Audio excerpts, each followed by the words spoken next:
Alright, next on our autopsy table is the Barnes & Jones Type BD inch and a quarter F&T trap, which is no longer made and is no longer supported by the company.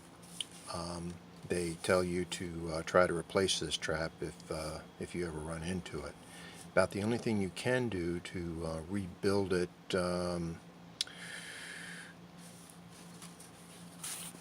is to replace the thermostatic element, and that was done. You can see the teeth marks here, what somebody has done in the past. I would use an 1 17" socket to get this thing off. And what you'll find is a female cap, and interestingly enough, this is based on an older design from the late 20s. There's the one of the patent numbers for that, and this is another patent that looks very similar. These were both filed and received on pretty much the same date. And inside is the rebuild.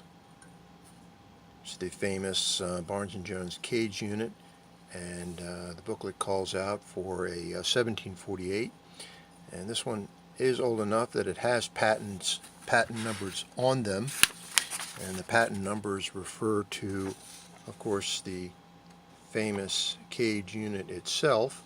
It's interesting how the drawings don't look quite like what's here. They definitely made some changes after the patent was filed. And the other patents, interestingly enough, are means and methods of calibrating the unit, which is interesting. It's showing a removable seat, but they don't really need to remove the seat in order to rebuild the trap element. This trap element had failed in the closed position, and so was preventing this this end of the steam system that this was attached to in a crawl space from heating probably for many decades. So let's get into the float portion of the show. You have an 1 1/4" inlet, which has obviously been bushed down to 3/4.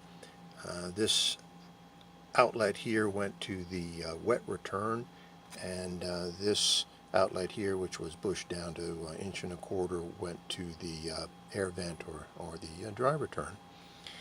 And you have 4 bolts. I've removed 2 in the interest of time.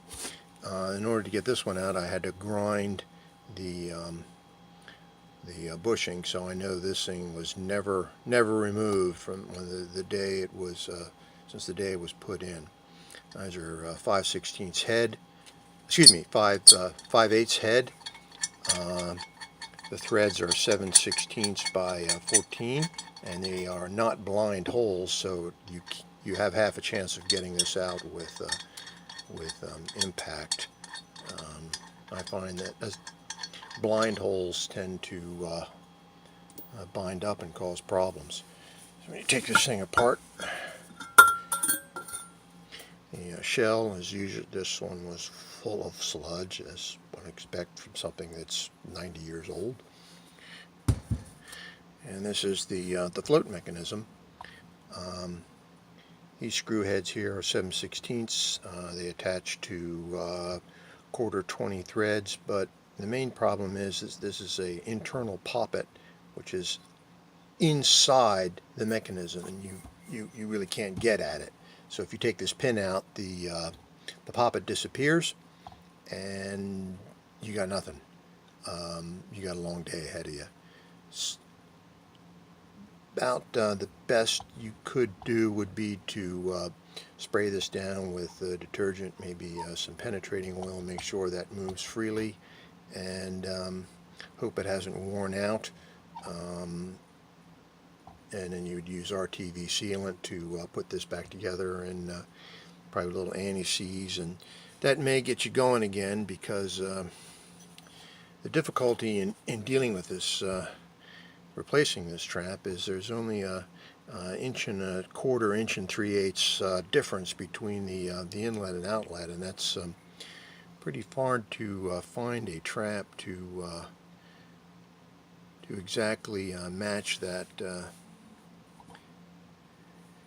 piping arrangement. That can be a bit of a challenge. So I hope I don't run into this trap very often. We were able to make a standard 6-bolt pattern work in this location, and that's why this trap is here. We've got another one in place at the job that we're trying to figure out a way of replacing it, because we can't rebuild this thing. So anybody has any ideas, I sure would appreciate it, and I thank you very much.